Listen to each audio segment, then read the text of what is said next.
इनमें से किसी एक प्रोसेस को जो आपका सीपीयू है वो किस पे भेज देता है, रनिंग करने के लिए भेज देता है। तो यहां से प्रोसेस रनिंग होने के लिए चली गई है। सो प्रोसेसेस आर नाउ रनिंग।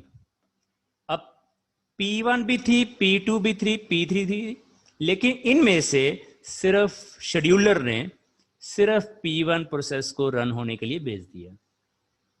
तो सिर्फ प्रोसेस P1 यहां पे रनिंग स्टेज में है। ठीक है, तो शेड्यूलर ने उसको डिस्पैच कर दिया रनिंग के लिए। So from all three processes P1, P2, P3, scheduler dispatch process P1. Now P1 is running and it may be possible that P1 की सारी instructions execute हो जाए। All the instructions of process P1 gets executed और execute हो जाती हैं, then it becomes the terminated process. तो वो प्रोसेस टर्मिनेट हो गई P1। This is the case, this is the normal case, standard case. यहां से न्यू प्रोसेस बनी, वो रेडी पूल में आई एंड रेडी पूल में से कोई एक प्रोसेस शेड्यूलर डिस्पैच कर देता है रनिंग के लिए। ठीक है, एंड रनिंग के लिए डिस्पैच कर दिया P1 प्रोसेस को। P1 प्रोसेस की ये जो इंस्ट्रक्शंस है 1 2 3 ये एग्जीक्यूट हो गई and then this process is terminated, खत्म हो गई। This is the normal case, standard case. लेकिन व्हाट हैपन, जनरली ऐसा नहीं होता है। Generally running process, suppose running process run हो रही है, P1 रनिंग प्रोसेस रन हो रही है, लेकिन तभी P2 प्रोसेस आ जाती है एंड P2 प्रोसेस की जो प्रायोरिटी है वो P1 प्रोसेस से ज्यादा है। P2 process has highest priority, P2 process has highest priority then process, P2 process has highest priority then process P1। Then what happened? If process P2 process has highest priority than P1, then what happened? P1 process is interrupted. What happened? The P1 process gets interrupted. तो ये जो line है यहां पे इधर को बननी थी, P1 process gets interrupted। P1 process interrupt हो जाएगी एंड P1 प्रोसेस यहां से उतरकर यहां चली जाएगी। रनिंग से P1 प्रोसेस इंटरप्ट होकर रेडी में चलेगी और यहां से P2 प्रोसेस अब रन होना शुरू हो जाएगी। Now what happened? P2 process यहां पे रन होगी। So P2 process is now running because P1 process is terminated, interrupt होगी, उसकी P2 प्रोसेस की प्रायोरिटी ज्यादा है तो वो रन होना शुरू हो जाएगी। So it happen normally.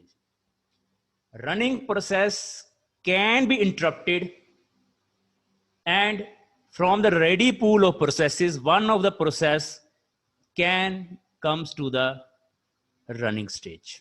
सो यहां पे क्या हुआ, P1 प्रोसेस रन हो रही थी, वो इंटरप्ट हुई and then P2 process starts running.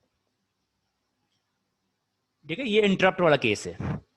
Other case क्या है कि सपोज P2 रन हो रही थी एंड P2 रन जो हो रही थी तो हुआ क्या कि P2 process need some input output.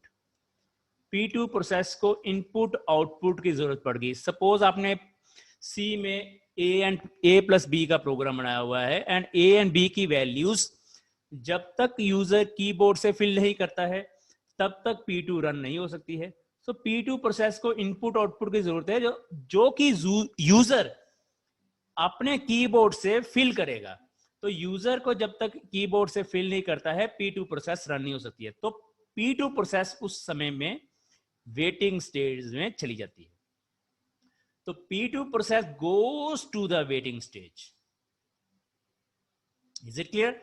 और जब तक P2 यहां पे वेटिंग स्टेज में चली गई, कोई और प्रोसेस P3 यहां पे रन हो सकती है। अब P2 यहां पे वेटिंग में है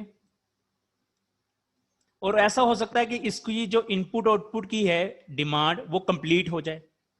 it may happen the demand of the process P2 gets completed. अब इसकी इनपुट आउटपुट की रिक्वायरमेंट कंप्लीट हो जाएगी कभी ना कभी. तो इसकी इनपुट आउटपुट की रिक्वायरमेंट कंप्लीट हो गई. डेट मीन इसको ए एंड बी की वैल्यू जो चाहिए थी वो मिल गई. और ये जो रनिंग वेटिंग में गई है process, it again goes to the ready stage. So this is a case. ठीक है, एक केस है ये, एक केस मैंने यहां समझाया है इंटरप्ट वाला केस, और दूसरा केस है ये वाला. दोनों समझ में आ रहे हैं? केस 1 क्या है यहां पे, इंटरप्ट वाला, और केस 2 क्या है यहां पे, इनपुट आउटपुट वाला. ठीक है. सो इंटरप्ट के केस में क्या होता है कि हाई प्रायोरिटी वाली प्रोसेस आ जाए तो उसको रन करना पड़ता है. और इनपुट आउटपुट के केस में क्या है, इनपुट आउटपुट के केस में यह है कि जब रनिंग प्रोसेस जो रन हो रही है उस प्रोसेस को इनपुट आउटपुट की जरूरत पड़ जाए, रनिंग प्रोसेस को अगर इनपुट आउटपुट की जरूरत पड़ जाए तो वो वेटिंग में चली जाती है. जब उसका वेटिंग इनपुट आउटपुट कंप्लीट होगा तो वो रेडी में फिर से आ जाएगी और फिर वो रनिंग में जा सकती है. So these all are the possibilities. Is it clear? ये सारी पॉसिबिलिटीज बन जाती हैं. आई होप कि ये आपको समझ में आ रहा है. ठीक है, तो मैं यहां पे आपको पॉसिबिलिटी नंबर 1 की प्रोसेस इंटरप्ट कब होगी, इंटरप्ट भी हो सकती है प्रोसेस, कब इंटरप्ट होगी, when high priority process comes.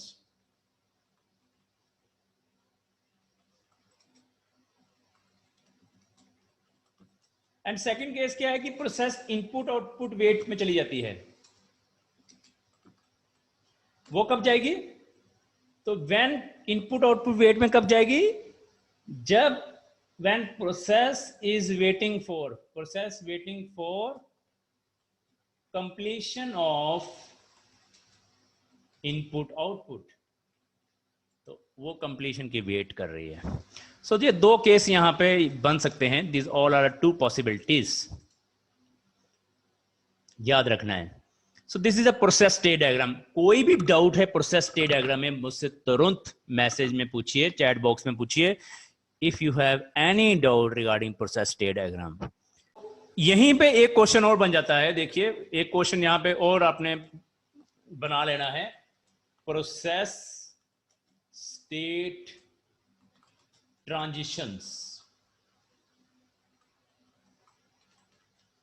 Process state transitions.